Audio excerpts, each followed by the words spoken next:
Welcome to episode 5 of Prop by the Bar, brought to you from Celador on beautiful little Mallet Street, where it's 30 degrees, the first 30-degree day of summer, and we're drinking beers today because it's so hot. And I'm joined today with my colleague and friend, Michael DiStefano.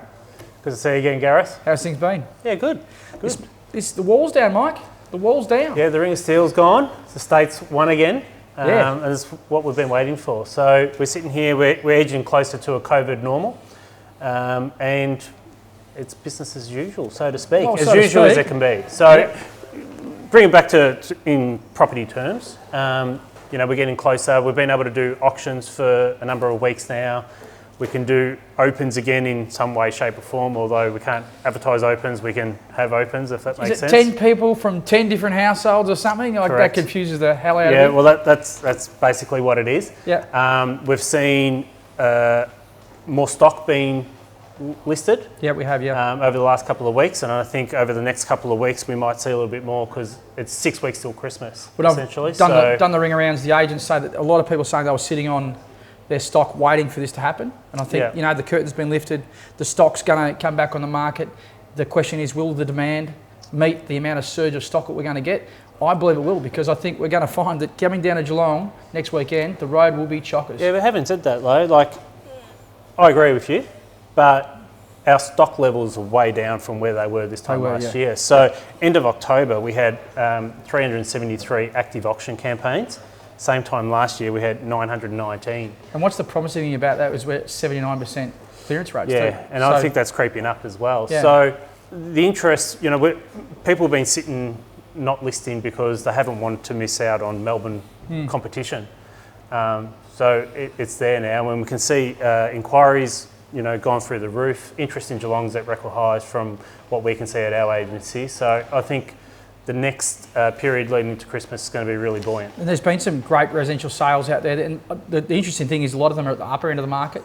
So we are seeing the turnover of the regular stock in that mid-5s, 800,000 mark. That stuff seems to be going pretty fast and pretty well when it comes to the market.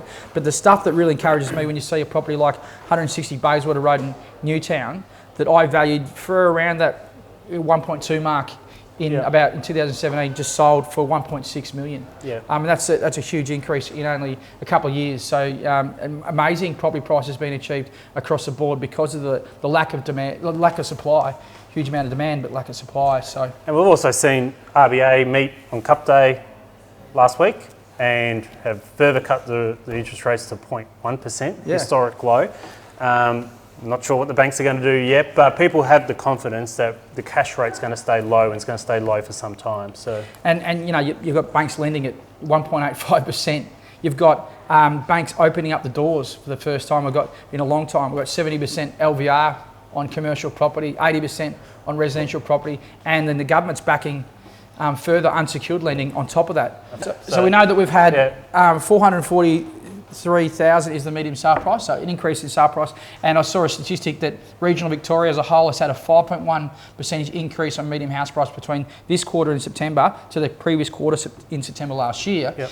But you've got to remember that was right in the middle of Royal Commission and a whole lot of stuff going on in that quarter that pulled it back. So it's off a low base.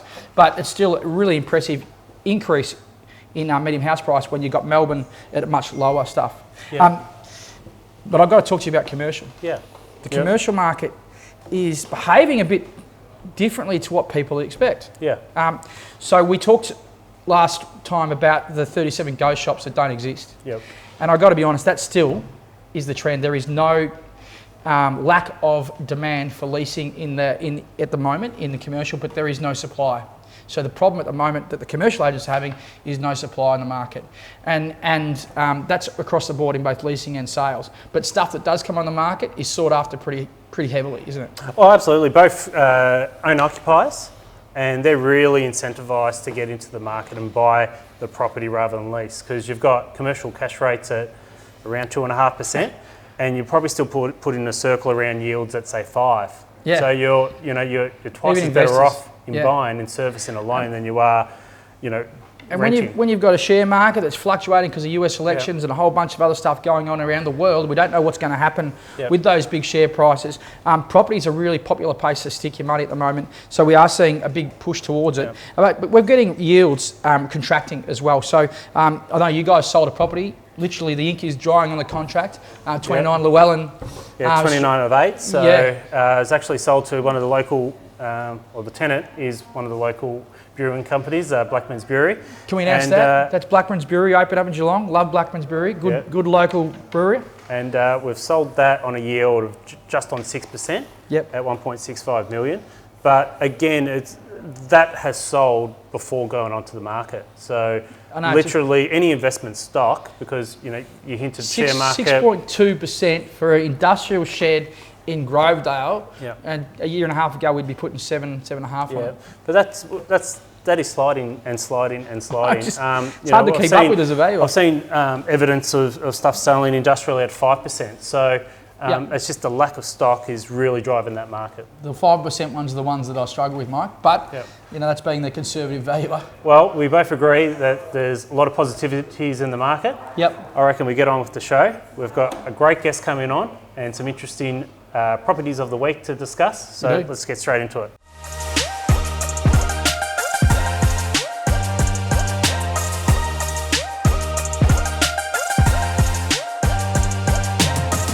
We're back and we've had a costume change. You might notice our shirts, and it is to welcome our next guest, to honour and to welcome him. He's acknowledged of being one of Australia's most innovative and creative land developers, and he is the founder and co-executive director of Villawood Properties. Rory? Thanks, Mark. You make me blush for that nice introduction. Welcome, Gareth. Welcome, Mike. Thanks for joining us. So, I guess one of the things I'm really interested in is your property journey. How did you become a property developer? And more importantly, your move from Bendigo to Geelong. Tell me how all that come about. It was a journey. It was 31 years ago. So I started off as a consultant engineer, and then I used to go to some engineering meetings as the engineer to another developer. And anyway, from that group, I got invited to another syndicate in 1989, a real estate agent, a lawyer, 2 accountants, all got together, and we bought a property, all put in $10,000 each, bought a 30-lot piece of land to chop into 30 lots, and then we're still together today, and now that 30 lots has now grown to about 15,000 lots, so it's been a good journey. So that originally all originated out of Bendigo? It was, and it was during the recession too. It was a really tough gig. So originally all the people in it basically just create work for themselves. I was an engineer working for a surveying engineering company, and we just needed to create work, basically get work, because we were just, 80% of the staff had been sacked during the recession, and it was just a really tough gig. So probably the first 6 years it was pretty tough going, just basically paying our way and creating a bit of work, and then it wasn't really till about the year 2000 that the property industry really took off. Or perhaps when Jeff Kennett came in, I think was probably the change. And since then, the property's been an amazing ride for the last 25 odd years. Yep. I remember coming across you as a valuer back in about 2003, 2004, maybe a bit later, in South Morang. You're doing a development up there. A promenade, that was on Union Road. And I remember one of the things that struck me when I first drove in as a valuer was your estate. You had these big ponds and open areas in the middle of the estate. You drove in, and then there was a cafe set up. Before even any of the blocks were really sold, there was a cafe going, which is great for a young valuer who needed a coffee very early in the morning.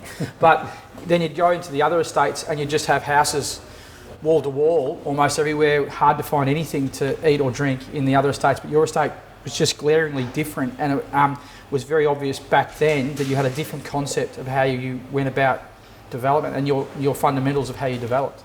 I think my boss back in the early or late 80s, might been in the early 90s actually, he flew us across to Adelaide to see Golden Grove, which was a Dolphin project, and I was just mesmerised by it.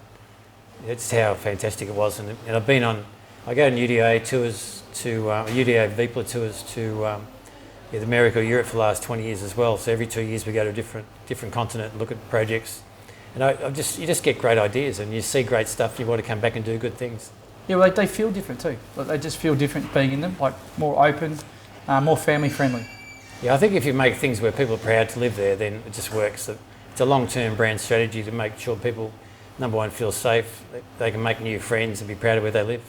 Yeah, excellent. And what made you come back down this way from Bendigo and northern Melbourne? What during the 90s it was a pretty tough gig, but things started picking up a bit and I just had to be in Melbourne. I was in Melbourne 1 day a week, the next year 2 days a week, and then 3 days. I just had to be in Melbourne full time. And by that stage I had 4 kids. I didn't want to bring up the kids in Melbourne, so Geelong, we looked at, long and hard and just thought Geelong's the best place to bring up a family. I used to windsurf back then. I used to love water, so we've got a river here, we've got a bay and an ocean, so it was a pretty easy choice, really.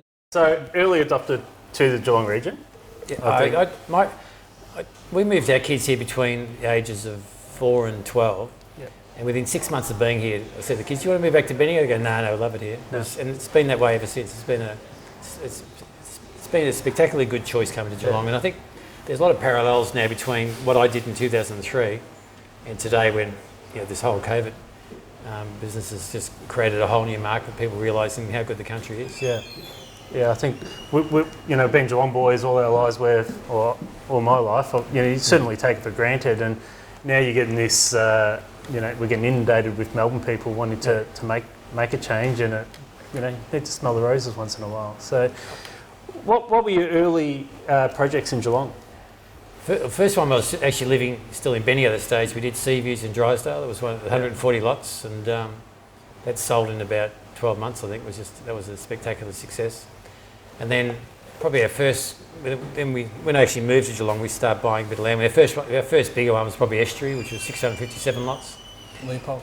Which we expected to sell out in about 9 years, and took us 4 years to sell out, well beyond our expectations. Yeah. And that led our database. Then we had been aggregating land we started off with about 2,000 lots at Armstrong, and then we finished up with about 2,900 lots in the end. But that's been a really successful story as well. So, the Leopold database just moved onto Armstrong, and now people are moving up to Corriedale, and people believe in your brand. They'll just move wherever you go.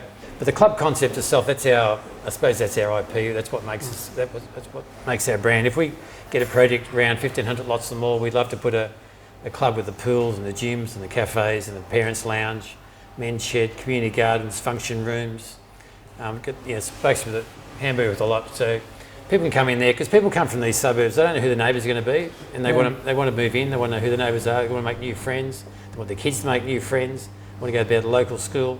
So it's our job to actually bring everybody together, and the best place to do that is with a club. So with the club facility, everybody's part of the St Holmes Corporation, so they all know that they're going to be there for a long time together, so you might as well get on now. Yeah. And we just put on so many functions, whether it's Easter egg hunts and Christmas parties and movie nights, and all year there should be a myriad of functions, so people keep coming together. And what I like to do when people remember to do it is I always love people having name tags, and they have a name tag with the colour of your street. So you're in this crowd and you say, "Oh, you got a blue tag, you must live in my street." When we do these new releases, and one of my things too, I love a name tag with a big font on it, so that people can see your name from a distance. So you can walk up to Gareth. "Hi, Gareth." You can pretend you know him. I'm always amazed every time I go out Armstrong Creek Way is the amount of development. It just perpetually just keeps growing and growing and growing. How many years of supply do you see in that area? There is a lot of supply coming. People expected Armstrong Creek to be gone the flash when it first started, but it's 22,000 lots, 60,000 people. And in 10 years now, I think as a group we've probably sold 7,000 lots. So it's still only a third of the way through. And that's after 10 years. So it really is with a bit of momentum, it really is a 25-year project. And then you'll start with the Western Precinct and the Northern Precinct, and you've got enough for 50,000 people in the Northern Precinct and 60,000 people in the Western Precinct. Plus still another 14,000 lots at 2.5 per lot, so still another 30,000 there. So there's still 140,000 blocks in the process of being created now through the planning system, which will keep Geelong going for the next 40 years, really. So I can put that in perspective for the viewers, that's like tacking on Ballarat onto the south, the north and the west of Geelong. Yeah. So in 3 different places at the same time. Exactly. Geelong population, Ballarat about 60,000 people, 60,000 dwellings. That's what we're looking at in those 3 different areas. So it's a huge expansion, and it's actually been taken up well too, and it's been well received. And you've seen upwards of about 40% of your sales at the moment are coming from the Geelong region. Is that about right? No, it's been amazing. It's really, really, really strong. Where do you see most people coming from when they move to the region? When we first started Armstrong Creek, for instance, I think 20% were from the 20% from the Torquay Surf Coast region, and 70-80% from Geelong itself. We've had only over 100 families from the Grovedale Footy Club moved down there. Once one started, they just all came down. And probably only 5% from the Melbourne market from the start. And that's probably evolved a bit now. It's probably close to 15% as time's gone on, and people actually realise that you need critical mass. People actually don't want to be the pioneers in a new project. They actually want to see it successful. And once once it is successful, the people, they just come. And once Lovey Bank's opened up too, that will just completely change Geelong as well, as far as it will then become a really, really direct competitor with Melbourne. We're finding our Corridor project up in Lara that, whilst only 15% of sales at Armstrong come from Melbourne, probably 50% of sales of Lara come from Melbourne. So once Lovey Banks opens up, and only being that sort of 40-45 minutes from Melbourne, it's going to be a real boom for Geelong. So Lovey Banks is a beautiful spot too, and being up there, you've got views of the whole bay. I think I've said this a few times in this program, but you think Lovey Banks will be on and up and going within 5 years, or where do you? They're hoping within have the PSP system, PSP done for the first part in about 2 years' time now. Yeah. So it's been brought forward. So early, sometime 2023, it's possible that they could actually start launching the first blocks. Yeah, there's a good spot up there too. It's going to be great. I've driven up there. Just drive your car up the hill and turn around. And go. It's just like wow. It just blows your mind because you've got the biggest views. It's better than probably anywhere in Geelong. The views. It's just next level. And you're only 45 minutes from Melbourne. Exactly. You said it provided a real competition to Melbourne. How does pricing compare? Well, the prices. Geelong had gone between a minimum of $20,000 break, but there's one period back in 2017 it was nearly $100,000 break, and then Geelong prices went up with it, and Melbourne prices went back down, and so now the gap's about 40,000 now. So 14 by 32, which is now the average 448 square metre block, which people used to say was too small, but now is the average block of land. In Geelong, that's 280 at Corridor, say, and 300 or 320 at Armstrong, whereas in Melbourne that would be 340, 360 in Melbourne for the same block. But you could buy the same block in Bendigo for 140, so it's almost a third of the price of Melbourne and exactly half the price of Geelong. So where do you see demand for, over the next 5 years particularly? We said about this COVID change and people identifying, Geelong more prevalently. What do you think is going to happen in terms of volume of numbers over the next little bit? I think the train has left Melbourne is coming. I just don't. People used to worry about how we're going to promote Geelong. I just don't think you have to worry about it anymore. It's just what I've seen, how the market's going, and to see all the cranes in the CBD and all the tall buildings that have gone up and how successful selling they've been, and how many more planning permits there are in the pipeline as well. As I said, success builds success. So like money makes money and success builds success. So the people are coming. So I think the rate of growth, Geelong 10 years ago when I first started selling Armstrong was selling about 500 lots a year. Now we're selling close to 4,000 lots a year. And that could go to 6,000 lots a year. That could really just keep extrapolating, because what's your choice? You can come to Geelong and have the 3 waters, 3 hospitals, 5 grammar grade schools, plus all the Catholic schools, plus the high schools. You can have a conference centre, everything you really want's here. Whereas the only competition for the same sort of land is to go the northern corridors of Melbourne, no infrastructure. The northwestern corridors of Melbourne, no infrastructure. Sunbury's got its own infrastructure, but not the back of Wyndham and the top of Hume and the far south. Officer Pakenham is a long way out. So if you're looking at distance and bang for buck, Geelong just wins hands down. Yeah. What sort of infrastructure do you think Geelong needs to facilitate this extra growth we're talking 140,000 extra people over a pretty short period of time, 2030, 2035, something like that. What infrastructure must happen? I think, I just listed some of the infrastructure with the schools and education and hospital. I think we're well in advance of the other growth areas of Melbourne. But obviously the glaring thing is the train, whether it's that fast or not. I understand the current trains, velocity trains can do 160 k's an hour, which if you didn't stop and did 160 k's an hour, you could do it in 35 minutes anyway. So we don't have to have super fast trains, you just have to have a train that is reliable. Run regularly, reliable and less stops. And longer trains too. I think we just need I just believe, because the long station if you get on a train in Cinque Terre in Italy, if you want to get off at Melbourne to Spencer Street, you get on the end carriages, because the doors open there. If you want to get little stops in between, you get the middle carriages. You get off at Lara and Little River and those other places. So we can have far more capacity. So I think public transport is really, to and from Melbourne, is the big ticket item. But now with the whole COVID, who really knows how many people are going to keep travelling up the... How many people are going to get working? We used to have 30,000 a day commuting from Geelong pre-COVID. I don't know what the numbers are going to be like now, but it's still a huge number. And I think even if those numbers came down by 10 or 15%, you're still a huge number. I think demand's still there, right? Well, I traditionally spend 4 nights a week in Melbourne, but this year coming and going forward, I'd love to reduce that down to 2 or 1, just because between Zoom meetings and the fact that we've got so many projects here. And we're hoping to open an office here in the next 12 months as well. Yeah. Sort of site. I've got a few people in my ear whether they should open in the CBD or Paco. So, A few staff members wanting to move to Geelong. oh, we've actually had 2 staff members buy a block of land at Armstrong in the last 6 months. So, yeah, between a first home buyer grant, the stamp duty exemption, and the home builder grant, it's basically in Geelong. It's about $57,000 in value. Why wouldn't you? So bang! Why wouldn't you? And one of my consultants, so I've got one consultant and 2 staff bought in Armstrong all together, basically. And that's great news for my staff are so keen on being down here. Yep. Your passion in property is comes out of you. It's obvious that this is something you really enjoy. How are you going to maintain this? Do you think for you? What maintains that passion, and where's it going to go? I think it's just a change. As long as I can keep travelling, I'm a bit frustrated this year. I want to go. Every year I used to go overseas and just get new ideas and come back and do them. A lot of people go on these tours and in the bus and you see all this stuff and they take photos, but they don't come back and do anything with it. Whereas there's an idea, and I just come and I can show you just how many ideas I've built in different projects over the last 20 years of being overseas and seeing things. Yeah, excellent. And I just love doing it. You like being ahead of the pack. You like, the new sort of push the space. We've done all our sculptures and wetlands and great, fantastic parks, etc. But the challenge is green and greener projects, I think. So I think we want to head down that road and just try and lead the industry in that way as well. Because I think we're already leading the community space. Yeah, you creating definitely a community, so let's lead in the environmental space as well. Yep. Perfect. Well, Rory, we are out of time, but thank you for joining us on Propped. Love the communities that you're developing, particularly in the Geelong region.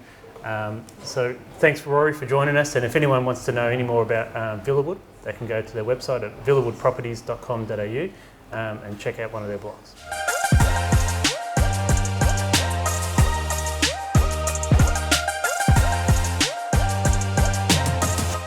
And we're back from a great chat with Rory. Thanks, Rory, for joining us. And we're back in our white shirts, and it leads us into our next segment of Property of the Week. Interesting enough, because I know what you're going to say about, or which property you're going to bring up. We are going to talk coastal, but interesting to see the top 10 growth suburbs of the year in terms of houses. The number 1 suburb is Lorne, at a medium house price of $1.555 million. It doesn't surprise me a hell of a lot, because Lorne, in 2008, when the GFC hit, Lorne got smacked, and it took that time to recover, and so it's been through a 10-year, 12-year phase of recovery, and then the lid got ripped off. And the reason being, this goes into all the coastal inlets and townships that had boom in prices. It's the same theory. They're all landlocked. Yeah. All right, so you can't build anything more. And the demand is growing, especially now that we've got this emphasis from Melbourne with people moving down and looking for that place to live where it's with all those facilities next to the beach and with those views and that sort of stuff. Those areas like Lorne, landlocked, Barwon Heads, landlocked, and they're the 2 major coastal areas you think about with these high-end values that are being achieved. But that's a 32.9% increase on this time last year. You've got to remember that we come off a pretty low base for 32.9%, but in amongst that stat is a sale that went for $7.2 million, a house in Lorne that was just amazing, like a resort, and you had another one at $3.6 million, another one at $4.8 million. Yeah. I mean, Ian Stewart and his agency down there do most of the sales, and those guys were selling 6 on a weekend over $2.5 million. Yeah. So they're absolutely flying down there in Lorne. But it's not just in Lorne; it's Moggs Creek. It's all the way down towards Apollo Bay. So the coastal markets are really ticking, and that's why this week when we said what are we going to talk about, I said let's not just talk about a property, let's talk about the coastal markets. Can I talk to you about 2 to 4 Stevens Parade, Barwon Heads? Go for it. This is my property of the week because everybody in the property industry has got eyes wide open about this property. This is an amazing. Sits on one of the most, I would say probably the best spot in the Bellarine.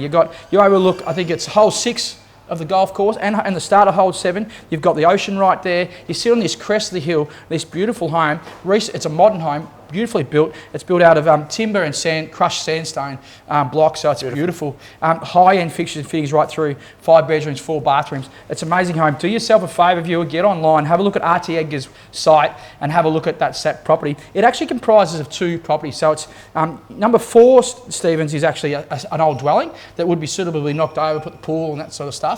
And then number 2 is the modern home with all those amenities. And it is amazing. Now, these guys are quoting $10 million. The previous highest sale in the whole area is at One and Lawn at 7.2 million. This is probably, being so close to Geelong, being next to the golf course, being next to the beach, could get it. Yeah. We could get it, and if we get it, everything in there. It's going to make me a little bit excited. The other one that we really wanted to quickly touch on was Rory Home at 44 Rory Street. So ready to be developed essentially. 75 apartments, 15 one-bedders and 62 bedders. Already pretty much half sold. And why this is great is because this demonstrates that the apartment market is deep. Yeah. And it was proved by our last episode. We talked to James about Miramar, about how deep that market was and whether that had evaporated in the Mercer and Miramar.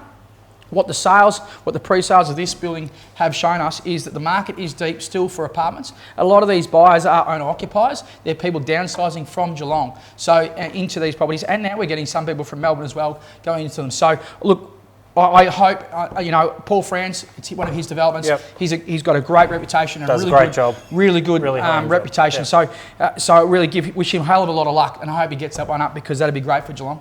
Absolutely. Overlooks the arts precinct, which connects the hospitality precinct. So it's really becoming a really cool and interesting. We need density. Rory said earlier it was about quantities of scale and about getting people in. It's the same in apartments. We get more people in, the more vibrant the town becomes, the more cafes. Yeah.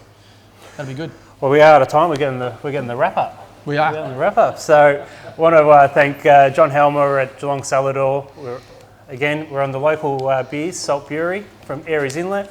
I want to especially thank Rory Costello for joining us today for a great chat.